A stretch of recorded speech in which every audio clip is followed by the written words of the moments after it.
أعوذ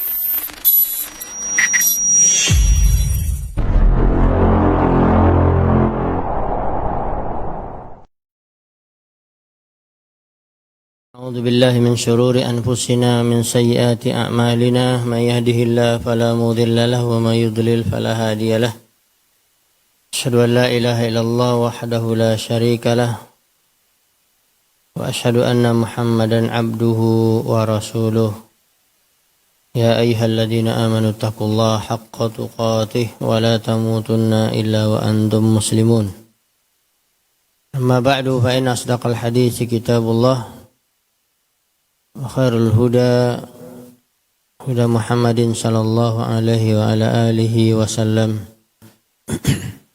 وشر الأمور محدثاتها فإن كل محدثة بدعة وكل بدعة ضلالة وكل ضلالة في النار. معاشر المسلمين الإخوان في الدين وسائر الطلبة حفظكم الله تعالى جميعا. Nahmadullah ta'ala fi hadha sabah al-mubarak ba'da an sallaina al-fajra istama'na fi hadha al-masjid linahsula ala ma wa'ada Nabi sallallahu alaihi wasallam min al-ujur al-kabirah fi talab al-ilmi wa sanabda fi hadha sabah darsana fi kitab Syarh Sunnah lil Imam Al-Barbahari. Kaum muslimin yang dirahmati dan dimuliakan Allah Subhanahu wa taala, alhamdulillah kita bersyukur kepada Allah. Pada pagi yang cerah ini kita telah melaksanakan ibadah kepada Allah berupa salat subuh berjamaah dan melanjutkan setelah salat kita akan kembali mendengarkan syarah dari kitab Imam Al-Muzani Syarhus Sunnah yang dipaparkan penjelasannya oleh Syekh Wadilatul Syekh Profesor Dr. Abdul Razak bin Abdul Muhsin Al-Badar hafizahumullahu ta'ala. Matan yang kita ambil dari Imam Al-Muzani di dalam kitabnya Syarhus Sunnah menyambung dari apa yang telah kita sampaikan. fa innaka sa'altani an uwaddiha laka minas sunnah amran tusabbiru nafsaka ala tamassuki bihi. Sungguhnya apabila kamu bertanya kepadaku, aku akan jelaskan kepadamu dari sunnah. Dan di sini telah kita sampaikan sebelumnya adalah berkaitan yang paling utama sunnah adalah masalah akidah, tauhid.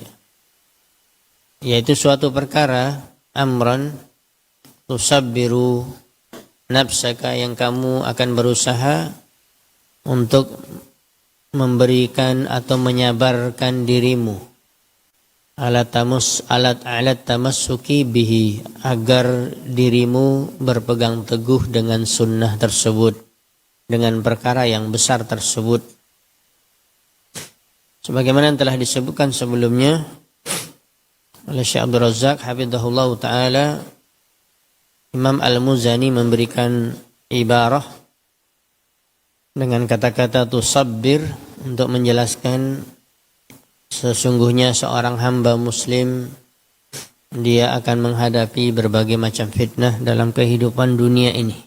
Dan selalu kita ulang-ulang bahwa terkhusus kita orang-orang Islam mukmin yang beriman kepada Allah, kepada hari akhirat, beriman kepada takdir Allah yang baik ataupun yang buruk, dan semuanya apa yang ada di alam semesta ini, ada di dunia ini, pasti akan berjalan sesuai dengan takdir Allah dan tidak akan meleset sedikit pun.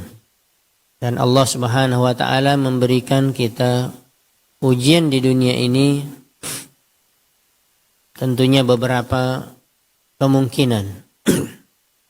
Kalau ujian bagi orang kafir, malapetaka, musibah, dan pelaku-pelaku maksiat adalah teguran untuk mereka agar mereka la'allahum yatadarra'un, agar mereka kembali kepada Allah, agar mereka ingat bahwa ada penguasa alam semesta ini, bahkan yang menciptakan diri Anda, wahai pelaku maksiat, wahai orang-orang kafir, agar Anda tunduk patuh kepada Allah, agar Anda masuk ke dalam Islam.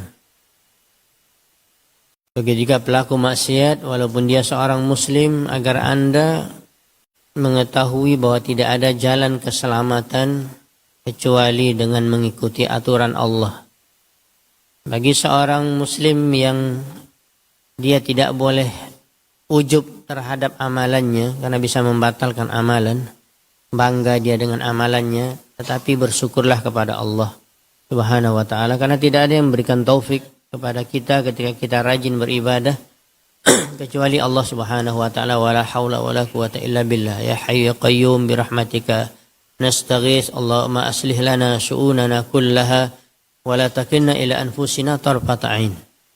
Maka kita selalu bersandar kepada Allah Subhanahu wa ta'ala. Dan ujian yang didapati oleh orang-orang yang beriman, Rasulullah, para nabi dan rasul terdahulu, dan juga pengikut-pengikut mereka, para sahabat radhiyallahu taala anhum ajmain, dan orang-orang yang mengikuti jalan mereka dengan lurus benar, tidak ada melenceng. Sampai kapanpun dari zaman yang ada di dunia ini pasti akan menghadapi fitnah. Dan beliau menyebutkan begitu banyaknya fitnah, terkhusus fitnah syubhat yang berkaitan dengan kerancuan, berkaitan dengan kesalahan-kesalahan dalam memahami agama. Kesalahan di dalam menuntut ilmu. Ada orang menuntut ilmu agama, duduk di majelis ilmu, tapi dia juga menyimpang. Ini juga syubhat. Ada juga yang mungkin juga beriringan ketika dia menuntut ilmunya salah. Kalau kita katakan tidak berlandaskan Al-Quran dan Sunnah, tidak mengikuti jalannya para sahabat, maka tentunya amalan mereka biasanya memang mengikuti ilmu mereka. Itu yang diungkapkan oleh Rasulullah SAW, hataful ilmu al-amal. Ilmu itu kalau sudah dituntut dan ada pada diri kita, dia akan memanggil-manggil kita. Makanya diungkapkan dengan istilah hatafa. Hanya dalam bahasa Arab, telepon itu hatif, memanggil. Dia akan memanggil-manggil diri orang yang menuntut ilmu itu, mari ke sini, mari sini, mari amalkan, mari amalkan. Kalau seandainya salah dalam menuntut ilmu, maka kesalahan fatal akan terbukti di dalam pengamalan ilmu. Dan di sini adalah perkara-perkara syubhat. Terkhusus kalau kita mengatakan di dalam masalah syubhat ini banyak adalah berkaitan dengan perkara tentunya menyelisih sunnah, menyelisih Al-Quran, menyelisih hadis, menyelisih sunnah Nabi SAW, baik dalam perkara akidah yang paling besar, atau perkara ibadah, atau perkara muamalah dan yang lainnya, atau perkara akhlak sekalipun, yang mereka membuat cara akhlak sendiri, tidak meniru Nabi SAW. Dan juga dikenal dengan perkara syubhat adalah perkara bid'ah, amalan yang tidak ada contohnya dari Nabi SAW, tidak beliau anjurkan di dalam urusan ibadah. Dan ini kasroh, ya, banyak sekali terjadi penyimpangan-penyimpangan, syubhat-syubhat di dalam memahami agama, mengamalkan agama. Begitu juga tidak terputus fitnah keburukan yang ada di permukaan bumi ini. Dan kita mengingat hadis Nabi SAW yang juga pernah kita sampaikan dulu, bahwa Nabi SAW bersabda yang maknanya, tidaklah datang satu zaman kecuali zaman setelahnya lebih buruk dari zaman sebelumnya. Maka zaman Nabi SAW adalah zaman yang terbaik. Khairu hadil ummah, khairu hadil ummah, khairun nas. Sebaik-baik zamanku atau sebaik-baik abad adalah abad yang di situ aku dan para sahabatku berada di dalamnya. Dan setelah itu zaman tabi'in, keburukan sudah mulai bermunculan. Akan pernah kita sampaikan juga kelompok-kelompok sesat sempalan itu sudah ada bibit-bibitnya, benihnya di zaman Nabi. Di antaranya yang pertama sekali adalah Khawarij yang datang kepada Nabi SAW, seorang yang dari keturunannya dan pengikut-pengikutnya menjadi Khawarij dan semakin besar, ya, yang selalu mengkafirkan pemimpin Muslim, ya, dan juga kaum muslimin yang tidak sejalan dengan mereka. Dan di antara prinsip mereka adalah mengkafirkan pelaku dosa-dosa besar. Sudah ada di zaman Nabi SAW masih hidup dan dia menuntut keadilan. Kalau Nabi tidak adil, siapa lagi yang bisa berbuat adil? Dan semakin besar kelompok Khawarij ini, ya, menjadi kelompok yang besar dan ribuan orang yang telah ikut, ya, dan mereka tidak mengakui Khalifah Ali bin Abi Thalib sebagai khalifah, bahkan mengkafirkannya dan mengkafirkan orang-orang yang bersama Ali bin Abi Thalib. Dan mereka telah membentuk, kalau kita katakan, negara di dalam negara. Dan kemudian muncullah kelompok-kelompok yang lain berikutnya, ada Al-Qadariyah, yang ketika itu masih sahabat, masih banyak juga yang hidup. Di antaranya perkataan yang sangat terkenal Abdullah bin Umar, anaknya Umar bin Khattab radhiyallahu ta'ala, seorang sahabat yang mulia dan seorang yang alim, muda, sudah berilmu, sudah, ya, memiliki ilmu yang dalam. Dan dialah yang didatangi oleh dua orang dari Kufah kalau tidak salah, yang mengadukan bahwa ada sekelompok orang yang telah mengatakan bahwa, ya, sesuatu yang terjadi itu tidak ada kehendak Allah di situ, tidak ada keputusan Allah di situ, tidak ada kekuatan Allah untuk menentukan, semuanya dari makhluk. Maka Abdullah bin Umar mengatakan, apabila kalian bertemu dengan mereka, maka katakan bahwa Ibnu Umar berlepas diri dari mereka dan mereka tidak akan beriman sampai mereka beriman dengan takdir. Maksudnya apa? Mereka kafir. Kelompok-kelompok sesat terus bermunculan, subuhat-subuhat yang mengerikan, yang berbahaya sampai keluar dari Islam terus bermunculan, ya. Munculan setelahnya ada juga Murji'ah, ada juga Jabriyah, ya. Jabriyah lawan daripada Qadariyah. Qadariyah hanya mengatakan manusia yang melakukan, Allah tidak menentukan kehendak manusia itu, tidak bisa mengatur. Kalau Jabriyah, Allah mengatur 100%, manusia ini tidak memiliki pilihan. Mau dia kafir, mau muslim, tidak ada pilihan. Ini Jabriyah. Jadi luar biasa kelompok-kelompok sesat terkhusus dalam perkara akidah. Itu sudah bermunculan. Bahkan masih ada para sahabat Rasulullah SAW. Kemudian bermunculan lagi adanya orang-orang yang mengagungkan Ali bin Abi Thalib, bahkan sampai kepada tingkat ketuhanan, yaitu Syiah Rafidah, yang asal usulnya dari orang Yahudi. Jadi orang Yahudi ini punya kerja yang luar biasa untuk menyesatkan, ya, manusia. Bahkan disebutkan oleh peneliti, oleh Profesor Dr. Al-Awaji, yang saya punya kitab beliau, dan beliau juga sudah meninggal rahimahullah ta'ala, ada anaknya yang melanjutkan. Beliau sudah profesor dulu mengajar di pasca sarjana di Universitas Islam Madinah, salah satu dosen dari para ustadz-ustadz kita yang tamat jurusan akidah S2, S3. Dan menyebutkan di dalam kitab tersebut, ya, bahwa di antara penyimpangan orang Nasrani, kitab Injil itu sebenarnya pelopor yang menyesatkannya adalah orang Yahudi yang dia pura-pura masuk agama Nasrani dan dia pandai berbicara, pandai mempengaruhi orang, akhirnya dia merubah apa yang ada dalam kitab Injil. Dan begitu juga orang Yahudi terus mereka berusaha untuk merusak agama Islam.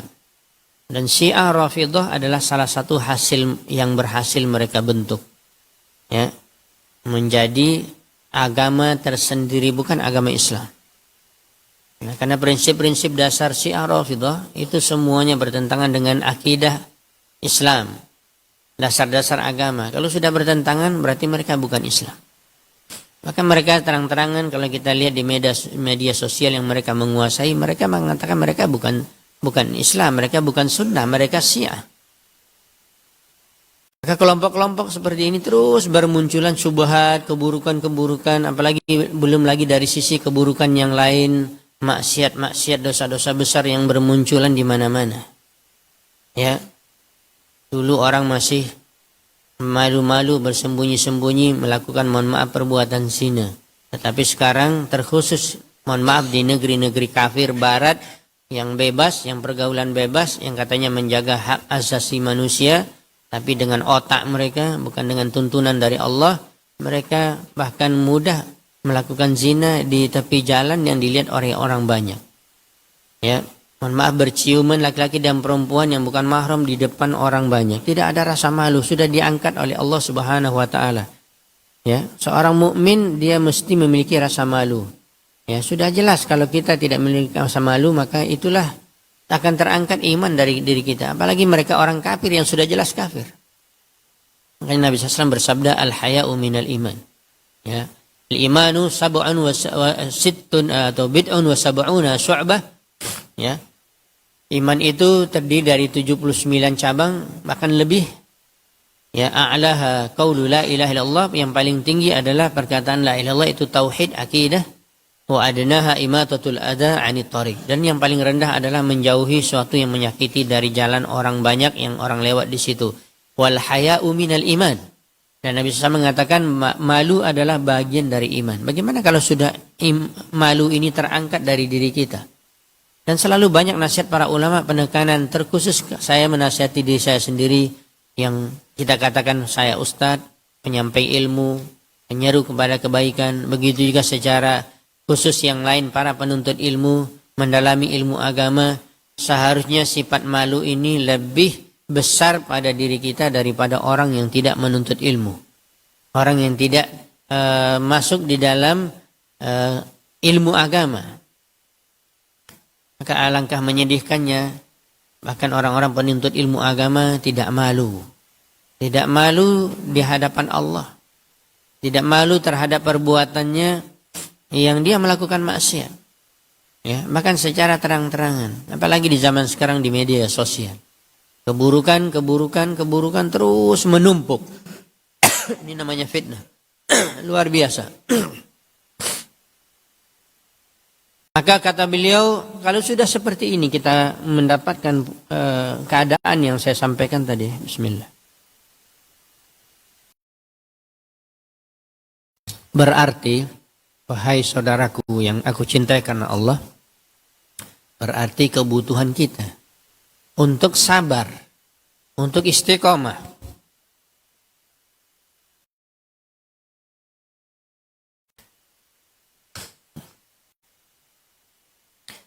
Istiqomah di dalam agama dan sunnah berat.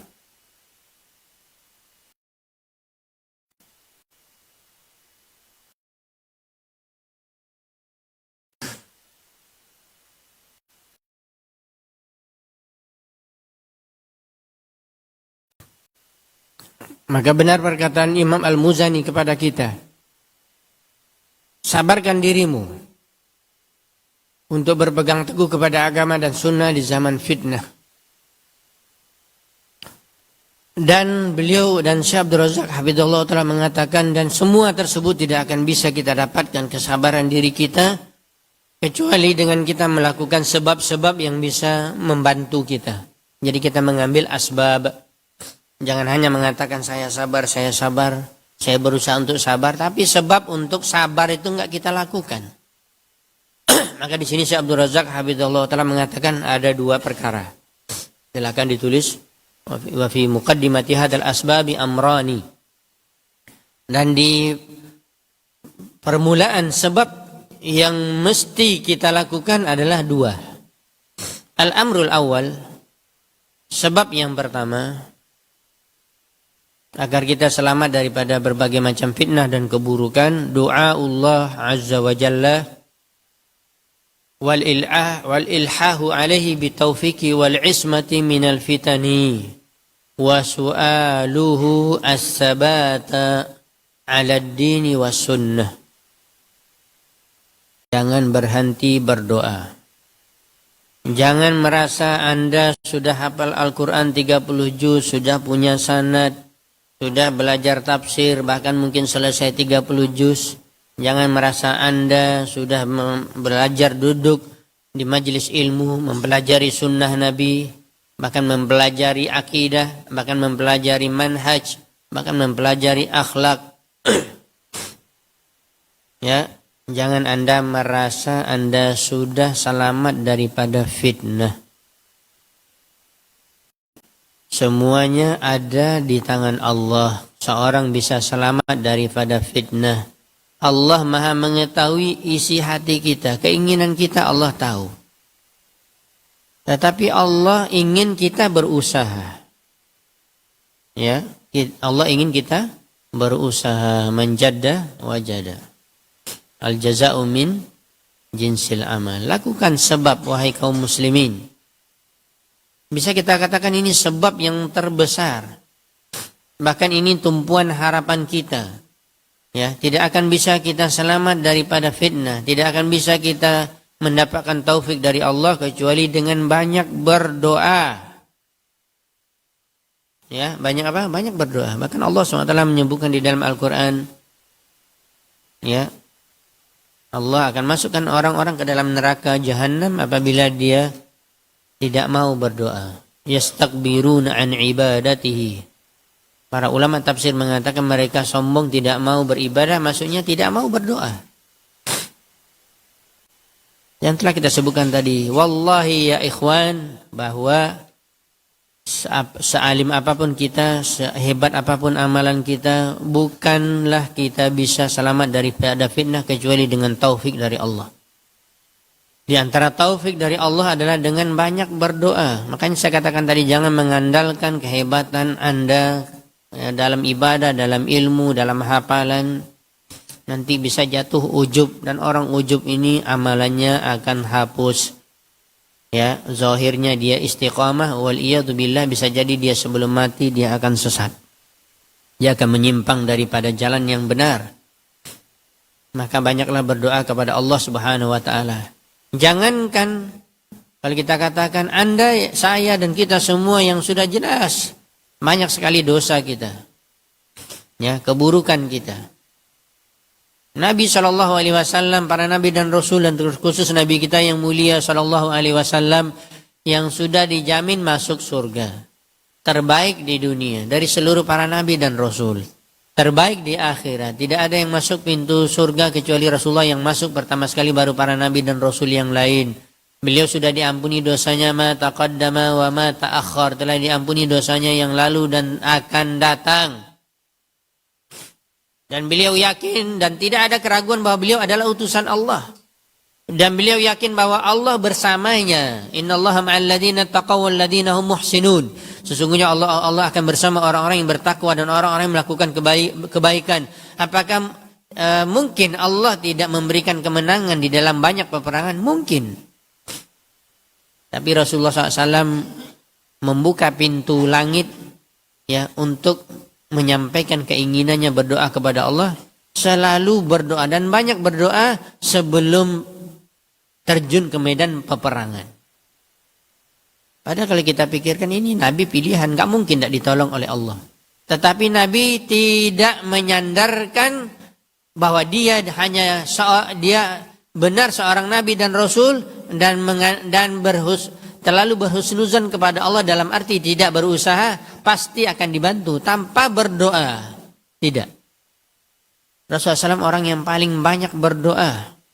Bahkan kalau kita baca doa dan zikir yang dikumpulkan dari hadis-hadis Nabi SAW, semua pergerakan hidup Nabi doa.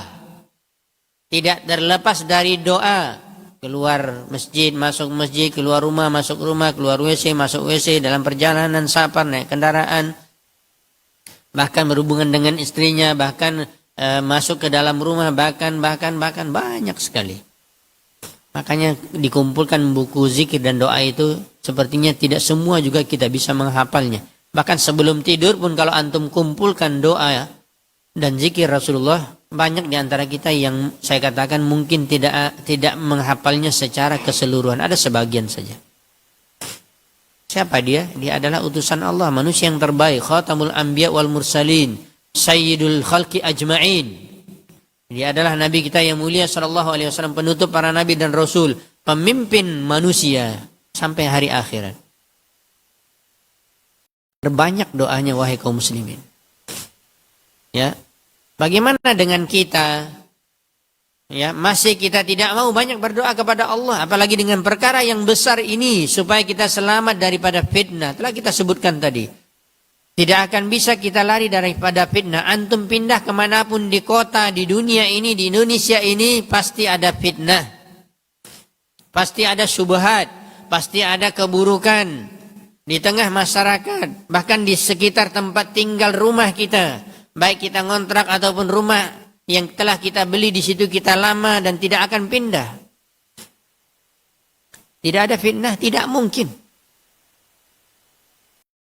Maka perbanyaklah berdoa kepada Allah Subhanahu wa taala. Bahkan ilhah dalam istilah doa itu kalau antum meminta, merengek-rengek, menangis, itu namanya ilhah. Cobalah praktekkan ya anak-anak santri. Apalagi yang Masya Allah hati orang tuanya lembut kepada anaknya, selalu kasihan kepada anaknya.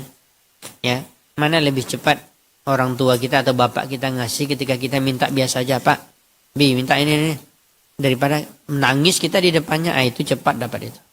Tapi besok jangan pula dipraktekkan mau minta sesuatu nangis-nangis pula dulu. Ya. Permintaan yang sungguh-sungguh, ilhah. Allah Subhanahu wa taala sangat suka orang-orang yang merengek-rengek meminta kepadanya, bukan hanya sekedar mengangkat tangan. Makanya dalam adab berdoa bukan hanya mengangkat tangan, tapi kita paham apa yang kita ucapkan. Kita minta tapi kita nggak tahu apa yang kita ucapkan. Ini namanya nggak ngerti apa yang diminta. Bagaimana Allah akan mengabulkannya? Semakin hati kita istilahnya kita katakan semakin hati kita tunduk dan tidak ada harapan kecuali hanya kepada Allah, disitulah semakin terkabulnya doa seseorang daripada seorang yang doa sambil-sambilan. Makanya Nabi SAW mengatakan tidak akan dikabulkan doa seorang min qalbin ghafilin, dari hati yang lalai. Ya, maka juga harus kita pelajari adab-adab doa. Doa Allah wa ilha alaihi bitaufiq wal ismatu minal fitan, dan selamat daripada fitnah. Dan meminta kepada Allah as-sabat ala din was sunnah, agar kita tetap istiqamah, tidak akan melenceng, tidak akan keluar sampai mati di atas agama dan di atas sunnah.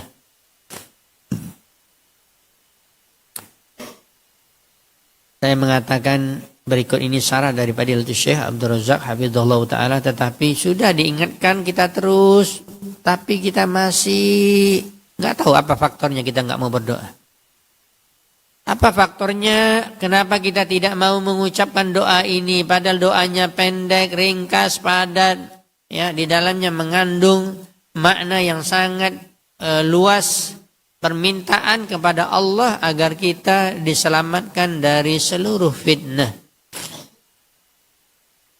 Syekh Abdul Razak hafizahullah taala mengatakan walihada kana aktsara du'ain nabiyina al-karimi sallallahu alaihi wasallam, oleh sebab itu kita mendapatkan adalah termasuk doa nabi yang terbanyak. Perhatikan, aksar, terbanyak, bukan banyak. Banyak doa nabi memang banyak, tapi nabi ada doanya terbanyak, lebih banyak dari doa yang lain. Ya. Rasa saya nggak ada kita yang nggak hafal doa ini. Rasulullah SAW berdoa dan terbanyak doanya, ya muqallibal qulub, apa sambungannya? Tsabbit qalbi ala dinik. Ada tambahan yang lain, ya musarrif. Ya musarrifal qulub, sarrif qalbi. Dalam riwayat Imam Tirmidzi bukan ala tetapi ila. Itu yang saya selalu sampaikan. Kalau muqallib itu ala dinika. Kalau musarrif ila. Ya. Ila, kemudian temannya lafaznya adalah ila ta'atika.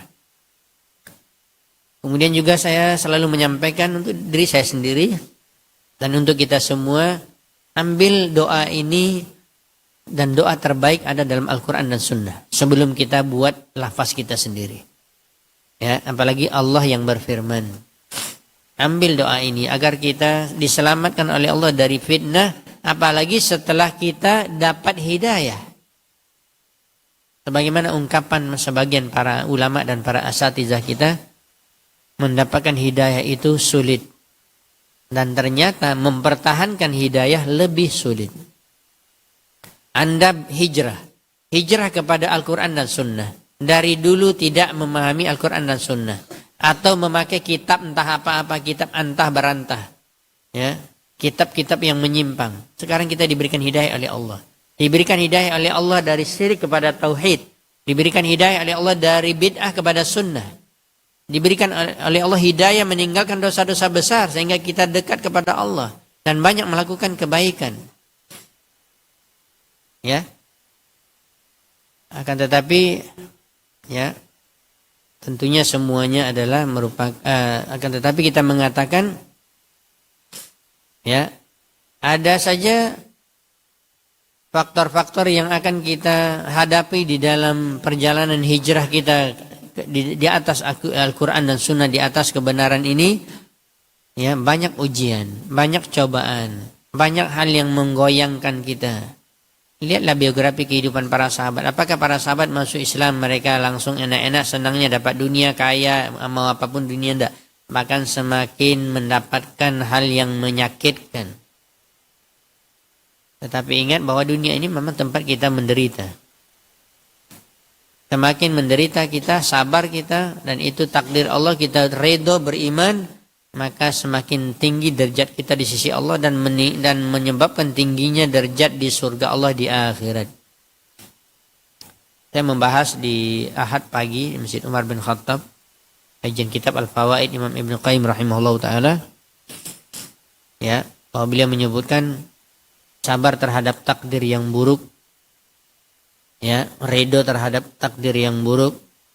Dengan insya Allah Allah akan berikan kita kemudahan untuk redha dan menerima dan akan mendapatkan pahala yang besar dengan mengingat bahwa semua perbuatan Allah ya di situ ada 4 yang harus kita tanamkan di dalam diri kita. Yang pertama sekali di situ ada keadilan Allah, al-adlu. Ada keadilan Allah Subhanahu wa taala. Kemudian yang kedua ada al-maslahatu, ada maslahat. Kita berpikir, kok saya dapat ujian seperti ini? Apa masalahnya untuk saya? Apa kebaikannya untuk saya? Anda nggak tahu. Allah menentukan itu. Allah mengetahui kemaslahatannya ada untuk Anda. Ya. Kemudian disebutkan ada al-addu wal maslahatu wal hikmah. Kemudian ada hikmah. Hikmah mungkin lebih dalam lagi dari kemaslahatan. Banyak perkara yang ada di dalam keputusan Allah yang kita tidak tahu hikmah di baliknya. Yang tahu orang apa? Kalau sudah dapat musibah yang buruk, terkena fitnah, suudzon kepada Allah, berburuk sangka, dan ini dosa besar. Sehingga Nabi SAW bersabda dalam hadisnya, la tamutanna ahadukum illa wa huwa yuhsinu billahi azza wa jalla. Janganlah seorang kalian mati kecuali dia berbaik sangka kepada Allah. Berbaik sangka itu sampai mati. Kita pun misalnya sedang sakit parah pun berbaik sangka terus kepada Allah. Bahkan di ujung kita mau meninggal dunia, berbaik sangka inilah kebaikan husnul khotimah. Kalau kita berburuk sangka kepada Allah, celaka kita. Ketika sudah mau meninggal kita berburuk sangka kepada Allah. Kenapa? Datang malaikat maut mencabut, mati dalam keadaan buruk. Berbaik sangkalah kepada Allah Subhanahu wa taala. Ya, jangan putus asa. Seberat apapun misalnya contoh penyakit, ya, berburuk sangka kepada Allah. Kemudian tidak menggantungkan harapan kepada Allah. Ini berbahaya. Maka kaum muslimin yang dirahmati dan dimuliakan Allah Subhanahu wa taala. Kemudian yang terakhir yang keempat kata Imam Ibnu Qayyim dalam kitabnya Al-Fawaid, ada rahmat Allah. Ada kasih sayang Allah kepada kita dari seluruh apa yang telah Allah takdirkan.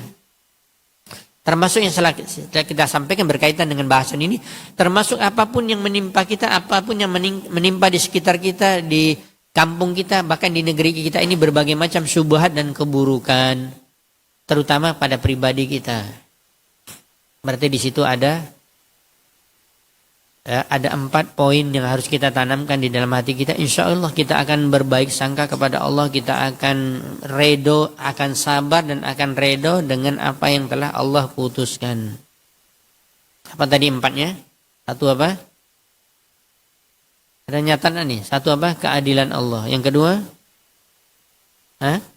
Kemaslahatan. Yang ketiga? Ada hikmah. Yang keempat? Ada kasih sayang Allah. Allah itu sayang kepada kita. Makanya Allah uji. Salah ya. Kalau kita berpikir kita senang hidup kita, apapun yang kita inginkan dari kehidupan dunia ini kita dapatkan, berarti Allah sayang. Salah. Bahkan berbahaya orang-orang yang hidup dalam kesenangan. Lihat Fir'aun, lihat Qarun. Nggak tahu buktinya sudah mati kafir. Maka selalu berbaik sangka kepada Allah. Kita lanjutkan. Ya. Walihada kana aktsar du'ai nabiyina al-karim. Oleh sebab itu terbanyak dari doa Nabi SAW adalah ya muqallibal qulub tsabbit qalbi ala dinik. Mau ditambah yang lain seperti yang telah kita sebutkan, ya musarrifal qulub sarrif qalbi ala atau ila ta'atika. Ditambah lagi satu doa yang tadi Ustaz belum sampaikan di surat Ali Imran, Rabbana la tuzigh qulubana ba'da idh hadaitana wa hab lana min ladunka rahmah innaka antal wahhab. Kita meminta kepada Allah setelah diberikan petunjuk, bukan belum diberikan petunjuk. Ya saya katakan tadi, sudah berada di dalam kebenaran, di dalam tauhid, di dalam sunnah. Sudah hijrah kepada kebaikan. Siapa yang bisa menjamin sampai mati? Tidak ada. Tidak ada. Dan jangan percaya dengan diri kita mengatakan saya sudah akan selamat. Nggak mungkin, saya sudah ikut kajian 20 tahun. Ya, saya tinggal di lingkungan orang-orang sunnah, bertauhid. Mana mungkin saya terfitnah, mana mungkin saya sesat. Mana mungkin kata Anda yang menentukannya. Tidak. Minta kepada Allah. Tetap meminta kepada Allah SWT. Bahkan perbanyak doa ini. Terakhir bahasan kita, faqalat ummul mukminin Ummu Salamah radhiyallahu anha, di antaranya istri Nabi SAW Ummu Salamah radhiyallahu anha berkata kepada suaminya, kepada utusan Allah, ya Rasulullah, wa innal quluba la tataqallabu. Wahai Rasulullah, apakah benar hati manusia itu, semua manusia itu pasti akan berubah-ubah? Apa jawaban Nabi SAW? Faqala Rasulullah SAW, na'am, iya pasti akan berubah-ubah. Bisa saja antum melihat ana di sini, masya Allah tadi mulai ceramah, mungkin ada terasa dalam hati itu, ya, permintaan kepada Allah. Antum melihat zahir ana saja di majelis ini, tapi ana di luar nggak tahu. Ana setelah keluar ini nanti ketemu dengan istri, pergi ke pasar, belanja ke pasar, nanti ada keperluan belanja di mall, berubah hati kita. Di sini anak-anak pondok tidak pegang HP, istiqomah dia, sudah pulang berubah. Itu yang dikatakan hati itu cepat berubah-ubahnya. Ini Nabi SAW yang mengatakan tanpa lihat siapapun, bahkan orang-orang yang saleh sekalipun, orang-orang yang takwa. Apalagi kita yang takwanya 50%, 30%, 20%. Ya. Lampu 5 watt itu nggak enak lagi dipakai, sakit mata kalau baca. Lampu tidur lagi nanti itu 2 watt. Bagaimana kalau keadaan iman kita seperti itu? Ya, mungkin berubah, sangat mungkin seperti ini berubah. Orang yang istiqomah saja mungkin berubah. Kata Nabi SAW, pertanyaan dari Ummul Mukminin Ummu Salamah, apakah hati itu akan mudah berubah dan berubah-ubah? Iya. Innal quluba baina usbu'aini min asabi'ir rahman. Sesungguhnya hati-hati semua manusia, sebenarnya kan terjemahan kita yang kita sudah pahami. Makanya kita selalu berikan penjelasan supaya nanti juga dalam terjemahan, sebenarnya kalau terjemahan bahasa Indonesia yang asli salah. Al-qulub itu, qalbun itu artinya jantung bukan hati. Hati itu adalah bahasa Arab yang lain. Cuman sudah familiar. Kalau disebutkan jantung orang nggak nangkap. Ya. Makanya terjemahannya sudah familiar saja. Innal quluba baina usbu'aini min asabi'ir rahman. Sesungguhnya hati-hati manusia berada di dua jari dari jemari-jemari Allah Ar-Rahman. Yuqallibullahu kaifa yasha. Allah membolak-balikkan hati tersebut semua manusia sesuai yang Allah kehendaki. Kita bahas tadi kelompok Jabriyah yang mengatakan orang sesat, orang kafir, pelaku zina, pelaku maksiat, ya, orang musyrik, bahkan iblis atau yang lainnya, ya, atau orang yang taat para nabi dan rasul, orang yang selalu ke masjid, selalu ikut majlis taklim, selalu baca Al-Quran. Ini bukan karena manusia.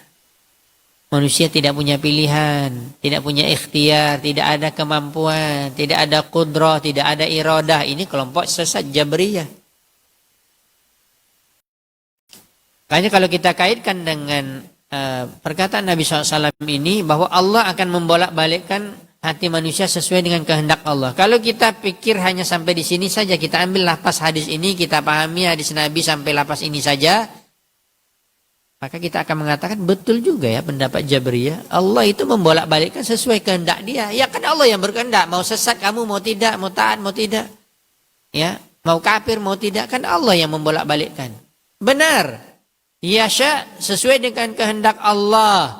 Tetapi ingat bahwa Allah Maha Adil. Bahwa Allah tidak akan mengazab ke orang-orang yang beriman bertauhid. Dan Allah SWT tidak akan mungkin memasukkan ke dalam surga orang kafir, orang munafik, pelaku maksiat yang tidak bertaubat. Allah Maha Adil. Semuanya betul bimasyiatillah. Tetapi masyiatullah juga dibantu dengan apa? Dibantu dengan asbab. Nah, makanya kembali kepada penjelasan Syekh Abdul Razak. Kita harus mengambil sebab. Sebab apa? Bahkan maksimal. Banyak dari para santri yang menghafal kata-kata ini, manjadda wajada, tapi dalam prakteknya nggak dipraktekkan. Siapa yang bersungguh-sungguh dapat. Mau dapat bagus nilai, mau hafal Quran bagus, mau cepat hafalan, tapi nggak diambil sebab. Ya, hafal malas, ngulang malas, ya, belajar malas, ingin juara 1, mundurlah kamu, keluarlah. Ya. Ingin dapat nilai yang bagus. Ini namanya nggak ngambil sebab. Maka Allah SWT benar membolak-balikan hati manusia sesuai dengan kehendak Allah. Tetapi Allah tidak pernah berbuat zalim kepada hambanya. Allah akan menetapkan hati kita di dalam agamanya. Bagi siapa? Bagi orang yang dia berusaha semaksimal mungkin untuk menetapkan dirinya dalam agama Allah. Fa in sya'allahu azza wa jalla aqamahu wa in sya'allahu azaghahu. Apabila Allah berkehendak, Allah akan mengistiqamahkan orang tersebut berada di atas kebenaran. Apabila Allah menghendaki, Allah juga akan menyesatkan orang tersebut. Akhrajahu Imam Ahmad fi musnadihi. Hadis ini dikeluarkan oleh Imam Ahmad dalam musnadnya nomor hadis 26.576 dengan lafaz dari beliau. Dan juga diriwayatkan dari Imam At-Tirmizi yang saya sebutkan tadi dalam beberapa riwayat, ada diriwayatkan juga oleh Imam Tirmizi dalam kitabnya Jami', yaitu Jami' Imam Tirmizi Sunan Tirmizi nomor hadis 3522, dan hadis ini disahihkan oleh Syekh Albani di dalam silsilah hadis sahihah nomor hadis 2091 yang kita baca tadi. Ini poin yang pertama. Berarti apa? Memperbanyak doa. Dan di antara doa supaya selamat dari fitnah, khusus ambil doa-doa yang kita ingin selamat daripada fitnah. Bahkan semua fitnah, ya, muqallibal qulub di antaranya, ya musarrifal qulub di antaranya, Rabbana la tuzigh qulubana. Ya, di antaranya juga bisa masuk umum, ya hayyu ya qayyum bi rahmatika astaghits sampai selesai. Di dalam satu riwayat ada dikatakan, Allahumma inni a'udzubika minal fitani ma dhahara minha wa ma batan. Ya Allah, aku berlindung kepadamu dari seluruh fitnah yang nampak dan yang tidak nampak. Yang nampak mungkin kita bisa hindari, tapi siapa yang bisa selamat daripada yang tidak nampak? Apalagi kita bersendirian. Ya, doa kepada Allah terus, jangan berhenti berdoa. Fitnah terus menghampiri kita. Makanya ungkapan-ungkapan ini rasa saya familiar bagi kita mungkin yang selalu hidup, yang selalu duduk di majelis ilmu. Para ulama mengatakan al-qulubu dha'ifa wal fitanu khattafah. Hati itu lemah, sementara fitnah menyambar-nyambar di mana-mana. Makanya jangan dekat fitnah. Sudah jelas barang itu berbahaya, didekati pula. Sudah jelas majelis itu berbahaya, datang pula ke majelis itu. Ya. Sudah jelas teman itu berbahaya, merusak agama dan akhlakmu, bergaul kamu dengannya. Ya sudahlah, disitulah ketentuan Allah. Allah menyesatkan Anda. Makanya cari faktor-faktor penyebabnya, al-asbab, al-mu'inatu alaiha, harus dicari maksimal, jangan sambil-sambilan, jangan malas-malasan. Betul-betul dicari. Orang yang sudah maksimal pun mengambil sebab, tetap ketentuannya dari Allah. Tapi insya Allah, Allah kita yakin Allah maha adil. Ya, Inna Allah di dalam surah Al-Baqarah katakan la yudhi'u imanakum. Di awal juz ke-2 Al-Baqarah. Ya, Allah tidak akan menyia-nyia amalan kalian. Allah maha baik, Ar-Rahman, Ar-Rahim, Al-Bar. Ya, Al-Muhsin, Al-Adlu, ada pada Allah. Ya. Maka kaum muslimin yang dirahmati dan dimuliakan Allah Subhanahu wa taala, ingat perbanyak doa dan perbanyak doa. Ya, terkhusus berkaitan dengan kita supaya selamat dari berbagai macam fitnah. Secara khusus mungkin antum bisa juga berdoa, apalagi fitnah dunia dikatakan berat, fitnah wanita terkhusus bagi laki-laki adalah terberat. Makanya Nabi SAW mengatakan mataraktu fitnatan asyaddu ala rijal minan nisa. Atau kama qala Nabi SAW, tidak ada aku meninggalkan fitnah yang terbesar bagi seorang laki-laki kecuali wanita. Bukan hanya Anda yang belum menikah, kami juga. Bukan hanya orang tua, orang muda, tua pun. Kadang-kadang orang mengatakan makin tua makin jadi, tua-tua keladi. Ya, sudah jelas mau mati masih juga lagi selingkuh. Ya, enggak sadar. Subhanallah, masih juga berbuat zina. Minta kepada Allah, Allahumma inni a'udzubika minal fitani ma dhahara minha wa ma batana. Allahumma inni a'udzubika min fitnatid dunya wa fitnatin nisa. Bisa kita ucapkan ini. Demi Allah saya mengatakan pengalaman pribadi saya, bukan sombong tapi mengambil pelajaran supaya antum para santri ngambil pelajaran. Ya. Saya nggak pernah mondok. Tapi saya semangat, insya Allah diberikan taufik oleh Allah belajar bahasa Arab. Dan pelajaran yang paling saya sukai bahasa Arab. Baik kursusnya, belajar sendiri. Sebelum masuk LIPIA Jakarta, saya juga baca kitab apa yang akan dites. Saya akan baca kitab Arabiyah Linasyi'in 6 jilid. Itu dipelajari 2 tahun. Saya belajar sebulan, saya tuntaskan. Untuk bisa ikut tes. Supaya tahu gambaran mana soal-soalnya. Alhamdulillah diberikan taufik oleh Allah, lulus. Belum pandai ngomong bahasa Arab seperti anak pondok yang sudah 6 tahun. Apa yang didapat dari sekolah yang bukan pondok. Tetapi Allah berikan taufik. Dalam perjalanan hidup, saya katakan, saya dulu bukan tinggal di asrama di LIPIA, tapi di luar kami di kos-kosan satu rumah dengan ustadz-ustadz kita yang ada sekarang, bahkan ustadz kibar kita, Dr. Ali Misri, ana dulu serumah dengan beliau, bahkan sama masuk ke LIPIA, sama juga alhamdulillah lulus Madinah, sama, teman umur beliau lebih tua dari saya. Ustadz Muhammad Elfisham dari Padang, kami juga dulu sama. Bahkan anak sekelas dengan Ustaz Al-Fisham di Kuliatul Hadis. Dan ustaz-ustaz yang lain. Saya merasakan subhanallah, apa yang orang tidak tertarik dengan saya.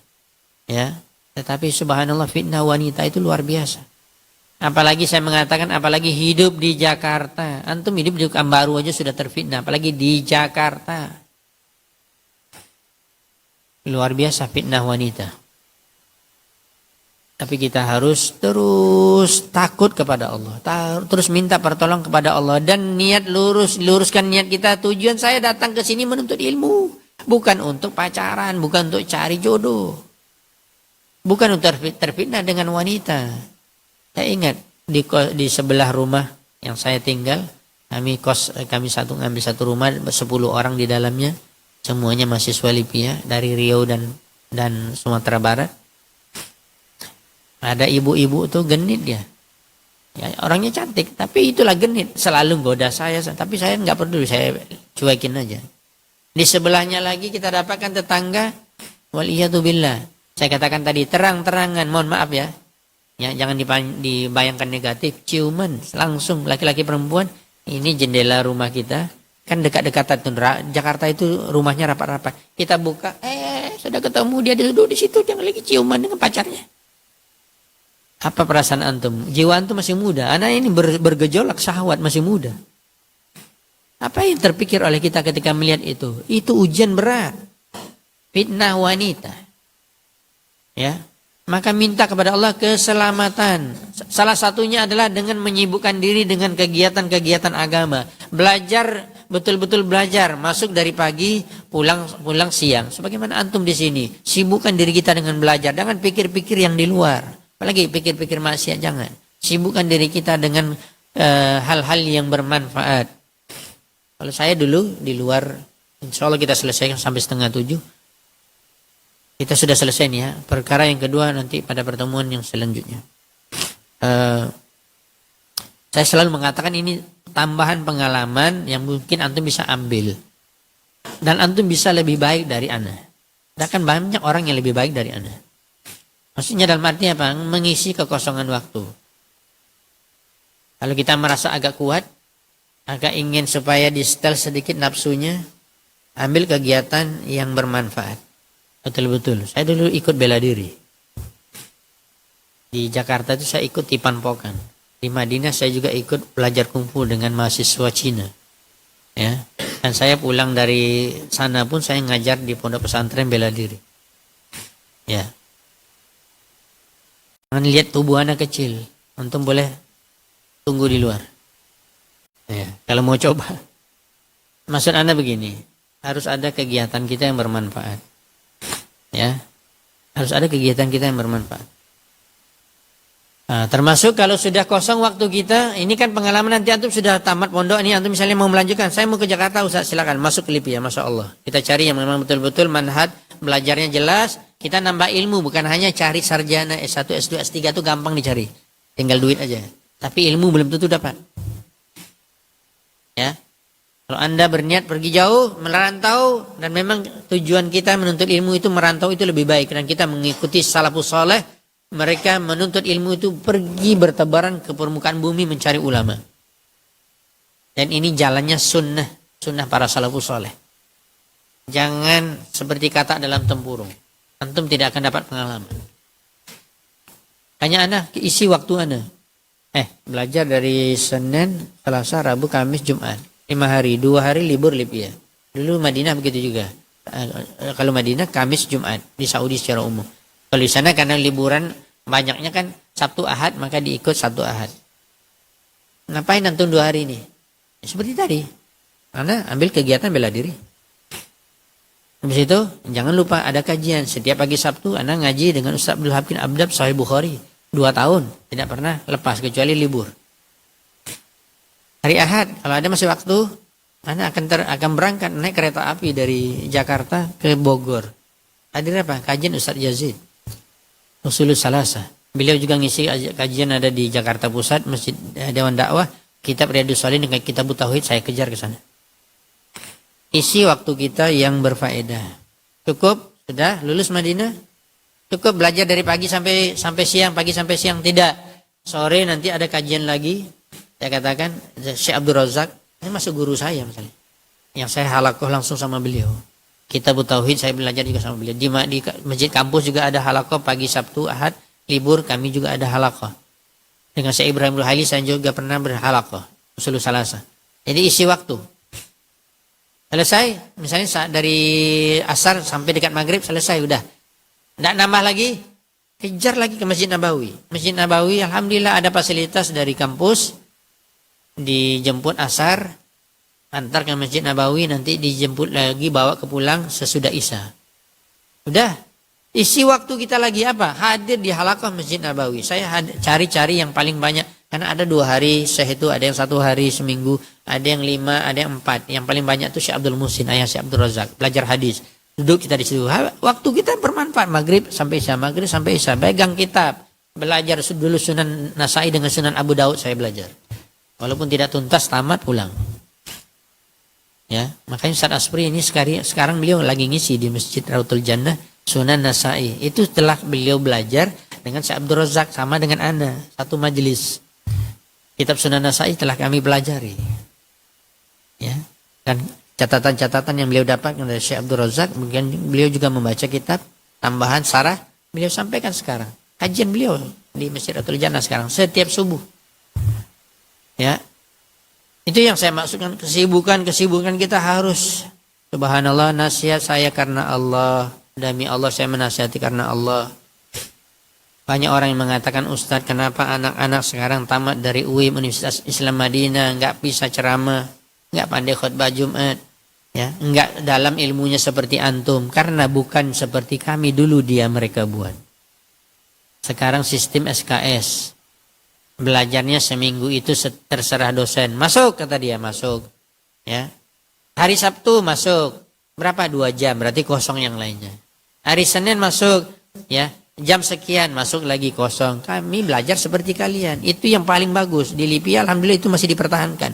Pagi masuk, pulang zuhur. Pagi masuk, pulang zuhur. 2 hari yang libur. Itu yang terbaik. Karena waktu kita kalau semakin kosong, semakin latang setan itu akan menguasai kita. Lihat sekarang mahasiswa Madinah.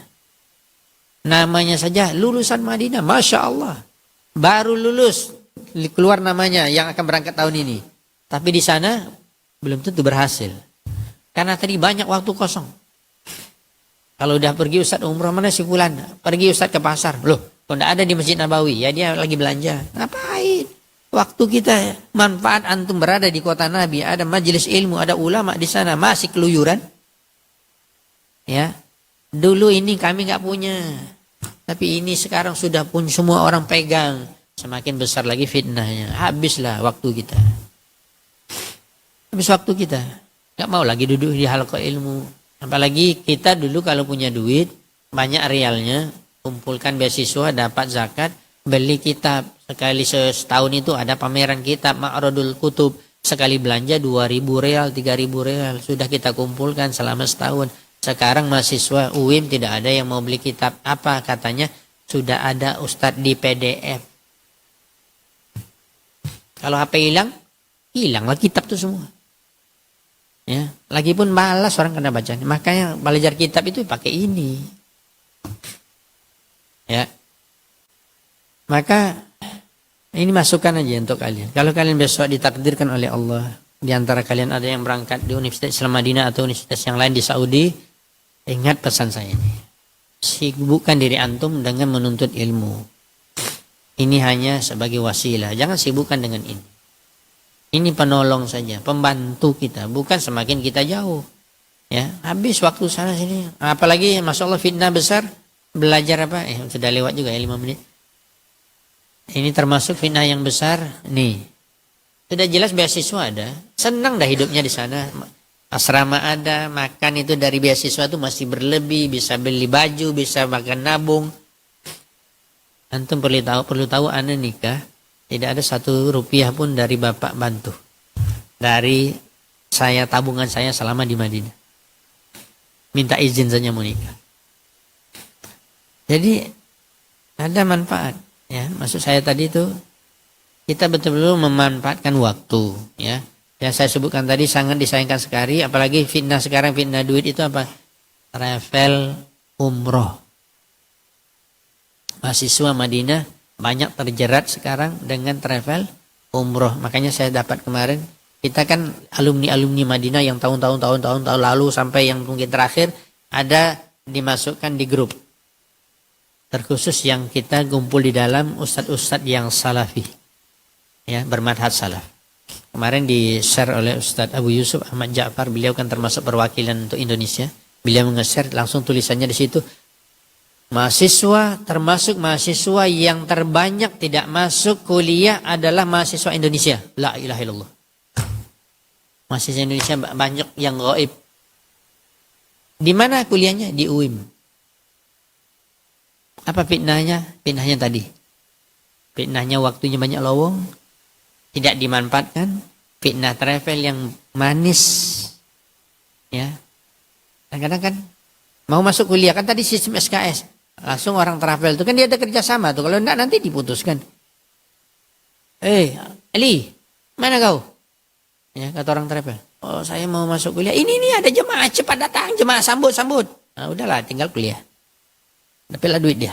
Tapi dia berkhianat terhadap amanah. Dia telah keluar namanya lulus di sana dan dia sudah di beasiswa dan dia khianat. Makanya kalau sebenarnya secara resmi di Saudi, kalau tahu mahasiswa yang bekerja itu langsung dipulangkan, tidak dibalikkan lagi. Anda menuntut ilmu. Makanya Masya Allah kemarin Ustaz Ali Misri juga mengumpulkan banyak mahasiswa ketika beliau umroh terakhir atau sebelumnya, waktu beliau masih di Jember kalau tidak salah, beliau mengatakan, antum ngapain di sini? Pergi nuntut ilmu atau pergi apa? Pergi travel, ya cari duit, ya keliling ke sana kemari. Sudah salah niat antum. Ini nasihat ya, antum ingat aja yang Anda katakan ini. Ya, takdir antum nanti Anda di depan nggak tahu. Ya, kita dalam menuntut ilmu, tapi ini nasihat untuk para penuntut ilmu, mau berhasil atau tidak, mau berilmu atau tidak. Nah, pikirkanlah apa yang saya sampaikan. Mudah-mudahan bermanfaat. Wallahu taala alam bisawab. Fitnah. Kita kan berbicara tentang fitnah, luar biasa. Penuntut ilmu pun kena fitnah. Ya, kalau tidak hati-hati banyak fitnah. Minta kepada Allah ketetapan hati dan istiqamah.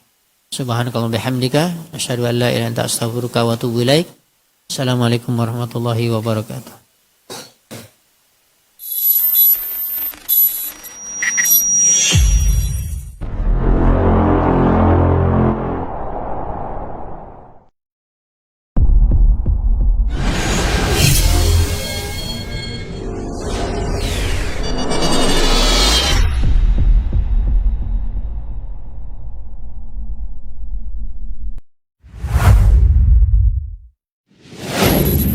Assalamualaikum warahmatullahi wabarakatuh. Saudara-saudariku, para pemirsa Sil TV dimanapun Anda berada, rahimani wa rahimakumullah. Semoga antum selalu berada dalam lindungan Allah Tabaraka wa Ta'ala. Dan semoga kesehatan, keberkahan, rahmat dan nikmat Allah Tabaraka wa Ta'ala selalu meliputi Anda semuanya. Ma'asyiral muslimin, ma'asyiral muslimat, dakwah merupakan sebuah tugas bersama dari umat Nabi kita tercinta Muhammad sallallahu alaihi wasallam. Allah tabaraka wa taala menyuruh kita untuk meninggikan agama Allah tabaraka wa taala dengan kemampuan yang kita miliki. Yang mampu dengan ilmunya, berdakwah dengan ilmunya. Yang mampu dengan tenaganya, berdakwah dengan tenaganya. Yang mampu menyumbangkan waktunya. Demikian juga yang mampu dengan hartanya, maka berdakwah dengan harta itu. Saudara-saudariku, para pemirsa Sil TV dimanapun Anda berada, pada kesempatan yang berbahagia ini, saya mengajak Anda, pemirsa Asil TV dimanapun berada, para pencinta Asil TV dimanapun berada, untuk meringankan beban operasional yang dibutuhkan oleh Asil TV di dalam mengemban suara dakwah yang agung ini. Mari infakkan sebahagian daripada yang Allah Tabaraka wa Ta'ala mudahkan kepada kita, dari apa yang Allah rezekikan kepada kita, guna kepentingan syiar dakwah melalui media-media, di antaranya adalah Asil TV.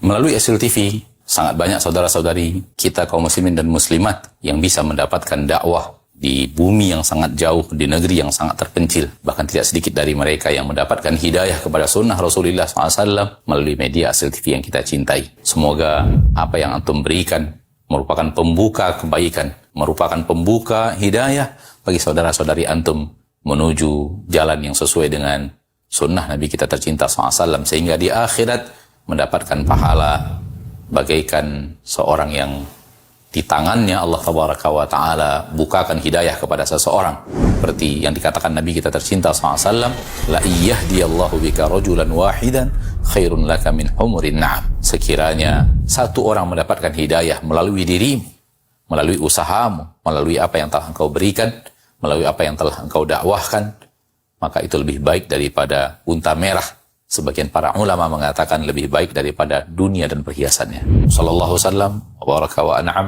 ala abdihi wa rasulihi Muhammad. Walhamdulillahi rabbil alamin. Assalamualaikum warahmatullahi wabarakatuh.